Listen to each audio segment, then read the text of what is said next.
MDH ಜನ ಮಸಾಲಾ. ಈಗ ಕಡಲೆ ಇರಲಿ, ಹಲಸಂದೆ ಬೀಜ, ಕಪ್ಪು ಕಡಲೆ ಅಥವಾ ಬಿಳಿ ಕಡಲೆ, ಎಲ್ಲವೂ ಸ್ವಾದಿಷ್ಟವಾಗುತ್ತೆ. MDH. ಧರ್ಮಸ್ಥಳದಲ್ಲಿ ಪಾನ್ ಕಾರ್ಡ್ ಹಾಗೆ ಎಟಿಎಂ ಕಾರ್ಡ್ ಪತ್ತೆಯಾಗಿತ್ತಲ್ಲ, ಆ ಕೇಸಿಗೆ ಸಂಬಂಧಪಟ್ಟ ಹಾಗೆ ಶೋಧದ ವೇಳೆ ಸಿಕ್ಕಿದ್ದು ಮೊದಲ ದಿನ. ಅದರಲ್ಲಿ ಸಿದ್ದಲಕ್ಷ್ಮಮ್ಮ ಅನ್ನುವಂತ ಹೆಸರಿನ ಕಾರ್ಡ್ ಇತ್ತು. ಅವರನ್ನ ನಮ್ಮ ಪ್ರತಿನಿಧಿ ಮಾತನಾಡಿಸಿದ್ದಾರೆ. ಈ ಸಂದರ್ಭ ಸಿದ್ದಲಕ್ಷ್ಮಮ್ಮ ಏನ್ ಹೇಳಿದ್ದಾರೆ ಬನ್ನಿ ನೋಡೋಣ. ಧರ್ಮಸ್ಥಳದಲ್ಲಿ ಪ್ಯಾನ್ ಕಾರ್ಡ್ ಮತ್ತು ATM ಕಾರ್ಡ್ ಸಿಕ್ಕಂಥ ಪ್ರಕರಣಕ್ಕೆ ಸಂಬಂಧಪಟ್ಟಂತೆ ಈಗಾಗಲೇ ನಮ್ಮ ಜೊತೆಗೆ ಮಾತಾಡಲಿಕ್ಕೆ ಸಿದ್ದಲಕ್ಷ್ಮಮ್ಮ ಅವರು ಇದ್ದಾರೆ. ಅವ್ರನ್ನ ಮಾತಾಡ್ತಾ ಹೋಗೋಣ. ಅಮ್ಮ, ನಿಮ್ಮದು ಈಗ ATM ಕಾರ್ಡ್ ಕಳೆದೋಗಿತ್ತು ಅಂತ ಹೇಳಿ ನೀವು ಗೊತ್ತಾಗಿರ್ತಕ್ಕಂಥದ್ದು. ಸುರೇಶ್ ನಿಮ್ಮ ಮಗ ಎಷ್ಟು ತಿಂಗಳಿಂದ ಡೆತ್ ಆಗಿದ್ದಮ್ಮ? ಅವರು 5ನೇ ತಿಂಗಳು. ಇದು ಓಕೆ, ಏನಾಗಿ ಡೆತ್ ಆಗಿತ್ತು? ಜಾಂಡೀಸ್ ಆಗಿತ್ತು. ಅಲ್ಲೇ ಒಂದು 2-3 ಸತಿ ಜಾಂಡೀಸ್ ಆಗಿತ್ತು, ತೋರಿಸ್ತು. ಇದು ಲಾಸ್ಟ್ನೇದು ಸುಸ್ತಾಗಿ ಇದಾಗಿದ್ದ. ಇಲ್ಲೇ ಇದ್ದು ನೋಡ್ರಿ, ಇಲ್ಲೇ ಸತ್ತಿದ್ದು. ಎಷ್ಟು ವರ್ಷ ಆಗಿತ್ತಮ್ಮ ಮಗನಿಗೆ? 29.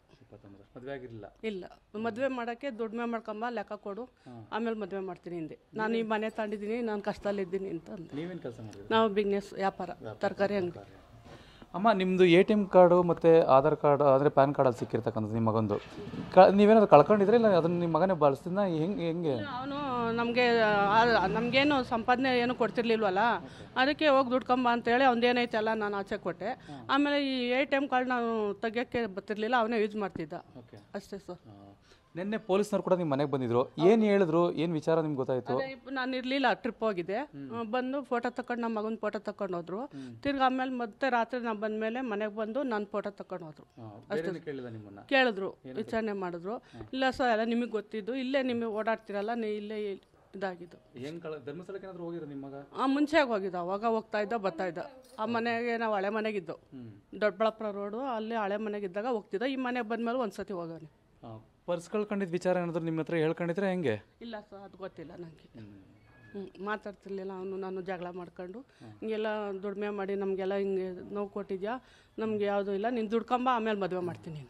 ಈಗ ನಿಮ್ಮ ಮಗ ಇಲ್ಲೇ ಮೃತಪಟ್ಟಿದ್ದು? ನಾ 3 ವರ್ಷ ಆಚೆಗೆ ಹಾಕಿ ಮತ್ತೆ ಇಲ್ಲೇ ಸಿದ್ಧಾರ್ಥ ಅಡ್ಮಿಟ್ ಮಾಡಿದ್ದೆ. ಜಾಸ್ತಿ ಓವರ್ ಆಗಿ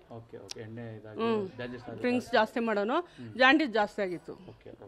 ನಾವು ನೋಡಿ ತೋರಿಸಿ ಸಾಕಾಗ್ಬಿಟ್ಟು ಬೇಜಾರಾಗ್ಬಿಟ್ಟು ಬಿಟ್ಬಿಟ್ಟೆ. ಯಾವತ್ತು ನಿನ್ನ ಹುಡುಗಾಗಿ ನನ್ನ ಮಗ ಆಗಿ ಯಾವಾಗ ಬರ್ತೀಯೋ ಅವಾಗ ನಿನಗೆ ಮದುವೆ ಮಾಡ್ತೀನಿ. ಅಷ್ಟೇ, ಇಲ್ರ. ಇದಿಷ್ಟು ಏನು ಸುರೇಶ್ ಅವರ ತಾಯಿಯಾಗಿರ್ತಕ್ಕಂಥ ಸಿದ್ದಲಕ್ಷ್ಮಮ್ಮ ಅವರ ಮಾತುಗಳಾಗಿತ್ತು. ಮಂಜುನಾಥ್, TV9 ನೆಲಮಂಗಲ. ಮಂಗಳವಾರ ಉತ್ಖನನದ ವೇಳೆ ಪಾನ್ ಕಾರ್ಡ್ ಮತ್ತು ಡೆಬಿಟ್ ಕಾರ್ಡ್ ಪತ್ತೆಯಾಗಿತ್ತು. ಅದೇ ಪ್ರಕರಣಕ್ಕೆ ಸಂಬಂಧಪಟ್ಟಂತೆ ಸುರೇಶ್ ಅವರ ತಾಯಿ ಮಾತನಾಡಿರೋದು. ಪಾನ್ ಕಾರ್ಡ್ ವಾರಸುದಾರರನ್ನ ಪೊಲೀಸರು ಪತ್ತೆ ಹಚ್ಚುತ್ತಾರೆ. ಈ ಸುರೇಶ್ ಅನ್ನೋರ್ದು ಪಾನ್ ಕಾರ್ಡ್, ನೆಲಮಂಗಲ ಮೂಲದ ವ್ಯಕ್ತಿ ಆತ. ಅವರ ತಾಯಿದು ಡೆಬಿಟ್ ಕಾರ್ಡ್. ಇದೆರಡಕ್ಕೆ ಸಂಬಂಧಪಟ್ಟಂತೆ ಈಗಾಗಲೇ ಸಂಬಂಧಪಟ್ಟವರಿಂದ ಪೊಲೀಸರು ಮಾಹಿತಿಯನ್ನು ಪಡ್ಕೊಂಡಿದ್ದಾರೆ. ಸುರೇಶ್ ಅವರ ತಂದೆ ಗಂಗಮರಿಯಪ್ಪನವರು TV9 ಜೊತೆಗೆ ಮಾತನಾಡಿದ್ದಾರೆ. ಏನ್ ಹೇಳಿದ್ದಾರೆ ನೋಡೋಣ. ಸುರೇಶ್ ಅವರು ಕಳ್ಕೊಂಡು ನೀವು ಎಷ್ಟು ದಿನ ಆಯಿತು ಸರ್? ಅಲ್ಲೇ 5 ತಿಂಗಳಾಯ್ತು ಸರ್. 5 ತಿಂಗಳಾಯ್ತು. ಹೆಂಗೆ ಸರ್, ಏನಾಗಿ ಮೃತಪಟ್ಟು ಸರ್ ಸುರೇಶ್ ಅವರು? ಏನಾಯ್ತು ಅಂತ ಒಂದು ಗೊತ್ತಿಲ್ಲ ಸರ್. ಏನಾಗಿದೆ, ಕಾಯಿಲೆ ಇದ್ದ. ಅವಾಗ ಊರು ಬಿಟ್ಬಿಟ್ಟಿದ್ದ. ಊರಾಗೆ ಇರಲಿಲ್ಲ ಅಲ್ಲೇ 1 ವರ್ಷದಿಂದ, ಊರಾಗೆ ಇರಲಿಲ್ಲ ಅಲ್ಲೇ 2 ವರ್ಷದಿಂದ. ಆಮೇಲೆ ಒಂದು ವರ್ಷ ಯಾರೇನು ಮಾಡಿದ್ರು, ಇಲ್ಲ ಅಂಗಡಿ ಮುಂದೆ ತಂದು ಹಾಕಿದ್ರು ದವಸಪೇಟೆಗೆ. ಆಮೇಲೆ 1 ವಾರ ಹೆಂಗೋ ನಾನು ಇದು ಮಾಡಿರಲಿಲ್ಲ. ಆಮೇಲೆ ತಿರ್ಗಾ ತಾಮನ ಮನೆ ಒಳಗಡೆ ನಿಮ್ಮಂಥವ್ರು ಹೇಳಿದ್ದಕ್ಕೆ ತಾಮನ ಮನೆ ಒಳಗಡೆ ಇದು ಮಾಡಿ ಆಸ್ಪತ್ರೆಗೆ ಸೇರಿಸಿ ಆಸ್ಪತ್ರೆಯಲ್ಲೆಲ್ಲ ಇದು ಮಾಡಿದೆ. ಕಾಯಿಲೆ ಇದ್ದ. ಇದು ಮೇಟ್ರಿ ಏನಂತ ನಮಗೆ ಗೊತ್ತಿಲ್ಲ ಸರ್. ಧರ್ಮಸ್ಥಳದಲ್ಲಿ ಈಗ ID ಕಾರ್ಡು ಮತ್ತು ಪಾನ್ ಕಾರ್ಡ್ ಸಿಕ್ಕಿದೆ ಅಂತೇಳಿ ಪೊಲೀಸ್ನವ್ರು ಹೇಳ್ತಾರೆ. ಏನಾದರೂ ಕಳ್ತನ ಆಗಿತ್ತು ಅಂತ ಏನಾದರೂ ನಿಮ್ಮ ಹತ್ರ ಹೇಳ್ಕೊಂಡಿದ್ರೆ ಹೆಂಗೆ ಸರ್? ಅವ್ರೇನು ಗೊತ್ತಿಲ್ಲ ಸರ್ ನಮಗೆ. ಏನು ಹೇಳಿದ್ದಾರೆ ಏನಿದು ಅಂತ ನಮಗೆ ಗೊತ್ತಿಲ್ಲ. ಅದು ನಿನ್ನೆ ಪೊಲೀಸ್ನವ್ರು ಬಂದಲ್ಲ, ಏನೇನು ಕೇಳಿದ್ರು ಸರ್ ನಿಮ್ಮ ಹತ್ರ? ಕೇಳಿರಿ ಅಂದರೆ ಏನಿಲ್ಲ, ಫೋಟೋ ತೊಗೊಂಡ್ರು, ಇದು ಮಾಡಿರು, ಹೋದ್ರು ಸರ್ ಅಷ್ಟೇ. ನಿಮ್ಮನ್ನೇನು ಪ್ರಶ್ನೆ ಏನು ಮಾಡಲಿಲ್ಲ? ಇಲ್ಲ. ಅಲ್ಲಿ ID ಕಾರ್ಡು ಅದೇ ನಿಮ್ಮ ಮಿಸ್ಸಸ್ ಅವ್ರದ್ದು, ನಿಮ್ಮ ಹೆಂಡತಿಯವ್ರದ್ದು ಕೂಡ ಸಿಕ್ಕಿತ್ತು ಅಂತ ಹೇಳಿದ್ರು. ನಿಮ್ಮ ಹೆಂಡತಿಯವ್ರು ಏನಾದರೂ ಕೇಳಿದ್ರೆ ಹೇಗೆ? ಇಲ್ಲಿ ಏನು ಗೊತ್ತಿಲ್ಲ. ಇದು ಅಲ್ಲೇ ಹೋಗಿ ಅಲ್ಲೇ 2 ವರ್ಷ, ಅಲ್ಲೇ 2-3 ವರ್ಷ ಆಯಿತು ಸರ್. ಮನೆ ಅಪ್ಪ ಅಮ್ಮ ಬೇಡ ಅಂತ ಬಿಟ್ಟು ಹೋಗಿದ್ರೆ ಅವ್ರಿಗೆ ಗೊತ್ತಿಲ್ಲ, ಊರಾಗಿರಲಿಲ್ಲ. ಮೊನ್ನೆ ಈಗ ಅಲ್ಲೇ ವರ್ಷದ ಮುಂದೆ ತಾಮಂದು ಯಾರೋ ಇಲ್ಲೇ ಹಾಕಿದ್ದು, ಭಾರಿ ಸೀರಿಯಸ್ ಆಗಿಬಿಟ್ಟಿದ್ದ. ಮನೆಗೆ ಅವಾಗ ತಾಮಂದು ಹಾಸ್ಪಿಟ್ಲಿಗೆ ಸೇರಿಸಿ ಹಾಸ್ಪಿಟ್ಲಿಂದ ಕರ್ಕೊಂಬಂದು ಮನೇಲಿ ಮುಡಿಕೊಂಡಿದ್ದ. ಒಂದು 5 ತಿಂಗಳಾಯಿತು ತೀರೋಗಿ. ಇದಿಷ್ಟು ಏನು ಸುರೇಶ್ ಅವರ ತಂದೆಯವರ ಮಾತಾಗಿತ್ತು. ಆ ಧರ್ಮಸ್ಥಳದಲ್ಲಿ ಸಿಕ್ಕಂತಹ ಐಡಿ ಕಾರ್ಡ್ಗೂ ಸುರೇಶ್ಗೂ ಸಂಬಂಧ ಇದ್ದು, ಸುರೇಶ್ ಸ್ಥಳೀಯವಾಗಿ ಅಂದರೆ ದಾಬಾಸ್ಪೇಟೆಯಲ್ಲೇ ಏನು ಮೃತಪಟ್ಟಿರ್ತಕ್ಕಂಥದ್ದು ಈಗ ಖಚಿತತೆ ಸಿಗ್ತಾ ಇರ್ತಕ್ಕಂಥದ್ದು. ಮಂಜುನಾಥ್, TV9 ನೆಲಮಂಗಲ.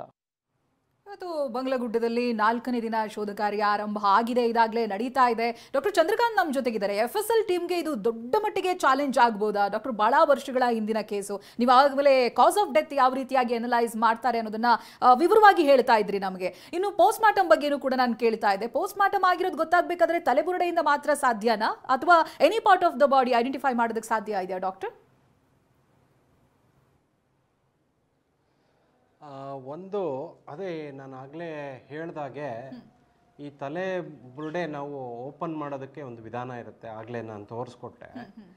ಸೊ ಆ ರೀತಿ ಅಂತ ಒಂದು ಟೆಕ್ನಿಕಲ್ಲಿ ಓಪನ್ ಮಾಡಿದರೆ, ಅದನ್ನ ಸ್ಕಲ್ ವೋಲ್ಟ್ನ ಓಪನ್ ಮಾಡಿದರೆ ಇದು ಪೋಸ್ಟ್ ಮಾರ್ಟಮ್ ಆಗಿದೆ ಅಂಥೇಳಿ ಒಂದು ತಿಳಿಸ್ಕೊಡ್ಬೋದಾಗುತ್ತೆ. ಸೊ ಅದೇ ರೀತಿ ಈಗ ನೀವು ಇಲ್ಲಿ ನೋಡ್ಬೋದು. ಸೊ ಇದು ಅಸ್ಥಿಪಂಜರ, ಇದು ಎದೆಯ ಭಾಗ, ಇದು ಚೆಸ್ಟ್ ರಿಬ್ ಕೇಜ್ ಅಂತೇಳಿ ಹೇಳ್ತೀವಿ ನಾವು. ಪೋಸ್ಟ್ ಮಾರ್ಟಮ್ ಮಾಡುವಾಗ ಇದನ್ನ ಥೊರ್ಯಾಕ್ಸ್ ಅಂತೇಳಿ ಕರಿತೀವಿ, ಅಥವಾ ಎದೆಯ ಭಾಗ. ಈ ಎದೆಯ ಭಾಗನ ನಾವು ಈ ಲೈನ್ನಲ್ಲಿ ನಾವು ಡಿಸೆಕ್ಟ್ ಮಾಡ್ತಾ ಹೋಗ್ತೀವಿ. ಈ ಲೈನಲ್ಲಿ ಯಾಕೆ ನಾವು ಕಟ್ ಮಾಡ್ತೀವಿ ಅಂತಂದರೆ, ಇದು ಕಾರ್ಟಿಲೇಜ್ ಅಂತೇಳಿ ಇರುತ್ತೆ. ಸೊ ಕಾರ್ಟಿಲೇಜು ಅದು ಆಸಿಫೈ ಆಗದೆ ಹೋಗಿದ್ರೆ ಸೊ ಇದು ಈಸಿಯಾಗಿ ಕಟ್ ಮಾಡ್ಬೋದು. ಸೊ ಅದೇ ರೀತಿ ಈ ಮೂಳೆನ ಕಟ್ ಮಾಡೋದು ಕಷ್ಟದ ಕೆಲಸ. ಓಕೆ, ಈ ಜಾಗದಲ್ಲಿ ನೀವು ಇಲ್ಲಿ ಕಾಣ್ತದೆ ಅಲ್ಲ, ಈ ಜಾಗದಿಂದ ನಾವು ಕಟ್ ಮಾಡಲಿಕ್ಕೆ ಶುರು ಮಾಡ್ತೀವಿ. ಅದಾದ ನಂತರ ಇದು ಎದೆಯ ಮೂಳೆ. ಸೊ ಇದು ಎದೆಯ ಮೂಳೆ ಇರುತ್ತೆ. ಈ ಎದೆ ಮೂಳೆನ ನಾವು ಇದನ್ನು ಈ ರೀತಿ ಲಿಫ್ಟ್ ಮಾಡ್ತೀವಿ. ಇಲ್ಲೆಲ್ಲ ಮಾಂಸ ಎಲ್ಲ ಅಂಟ್ಕೊಂಡಿರುತ್ತೆ. ಇದನ್ನು ನಾವು ಕೈಯಲ್ಲಿ ಈ ರೀತಿ ಹಿಡಿದು ಇಲ್ಲಿದೆಲ್ಲ ಚಾಕುನಲ್ಲಿ ಕತ್ತರಿಸ್ತೀವಿ, ಅಥವಾ ಕತ್ತರಿಸ್ಬಿಟ್ಟು ಇದನ್ನು ಲಿಫ್ಟ್ ಮಾಡಿ. ಸೊ ಈ ರೀತಿ ಕೆಳಗಡೆಯಿಂದ ನಾವು ಫಸ್ಟ್ ರಿಬ್ನ ಕಟ್ ಮಾಡ್ತೀವಿ. ಈ ರೀತಿಯಾದ ಇದು ಫಸ್ಟ್ ರಿಬ್ಬು, ಇದನ್ನು ಕೆಳಗಿಂದ ಮೇಲೆ ನಾವು ಕಟ್ ಮಾಡ್ತೀವಿ. ಅದಾದಮೇಲೆ ಈ ಎದೆಯ ಮೂಳೆ ಏನಿದೆ ಅದನ್ನ ಸ್ಟರ್ನಮ್ ಅಂತ ಕರೀತಾರೆ. ಈ ಸ್ಟರ್ನಮ್ನ ನಾವು ಲಿಫ್ಟ್ ಮಾಡಿ ತೆಗೆದು ಈಚೆ ಇಟ್ಟು ಒಳಗಡೆ ಇರುವಂಥ ಒಂದು ಶ್ವಾಸಕೋಶ ಏನಿದೆ ಅದನ್ನು ನಾವು ಎಕ್ಸಾಮಿನ್ ಮಾಡ್ತೀವಿ. ಸೊ ಈ ರೀತಿಯಾಗಿ ಕಟ್ ಮಾಡಿದಾಗ ನಾವು ಇಲ್ಲ ಇದು ಪೋಸ್ಟ್ ಮಾರ್ಟಮ್ ಆಗಿರುವಂಥದ್ದು ಅಂತೇಳಿ ಕೂಡ ನಾವು ಹೇಳಲಿಕ್ಕೆ ಒಂದು ಸಾಧ್ಯತೆ ಇರ್ತದೆ.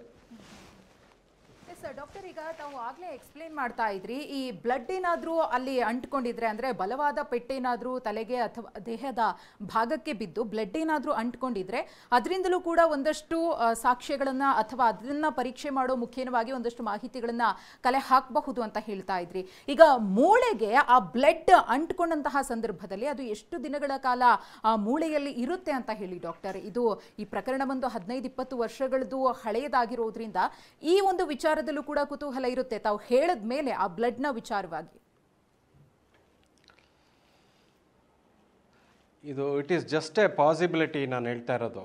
ಸೊ ಯಾವುದೇ ಲಿವಿಂಗ್ ಟಿಶ್ಯೂ ಅದು ಒಂದು ಕೊಳಿಲಿಕ್ಕೆ ಸಾಧ್ಯತೆ ಇರ್ತದೆ, ಹೌದಲ್ವಾ? ಸೊ ಇದು ಒಂದು ಸಾಧ್ಯತೆ ಬಾಧ್ಯತೆ ಮೇಲೆ ನಾವು ವರ್ಕೌಟ್ ಮಾಡಬೇಕಾಗತ್ತೆ. ಬ್ಲಡ್ ಎಷ್ಟು ದಿನ ನಿಖರವಾಗಿ ಇದ್ದೇ ಇರುತ್ತೆ ಅಂಥೇಳಿ ಈಗ ನಮ್ಮ PhD ಸ್ಕಾಲರ್ ಒಬ್ಬರು ಇಲ್ಲಿ ಅಧ್ಯಯನದಲ್ಲಿದ್ದಾರೆ. It is already under research.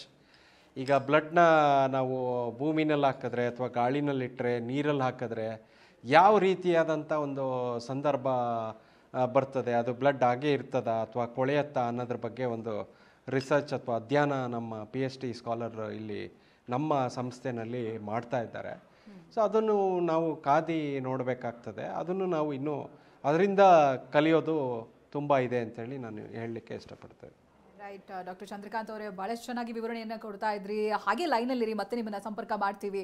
ವಾಹ್, ಯಾಕೆ ಈಗ ಬಂತ ಸ್ವಾದ? ಖಂಡಿತ ಈಗ ಬಂತು ಅಸಲಿ ಸ್ವಾದ. MDH chunky chaat masala life ಅಲ್ಲಿ ಅಸಲಿ ಸ್ವಾದ ತರುತ್ತೆ. ಅಸಲಿ ಮಸಾಲ, ಎಸ್ ಎಸ್ MDH.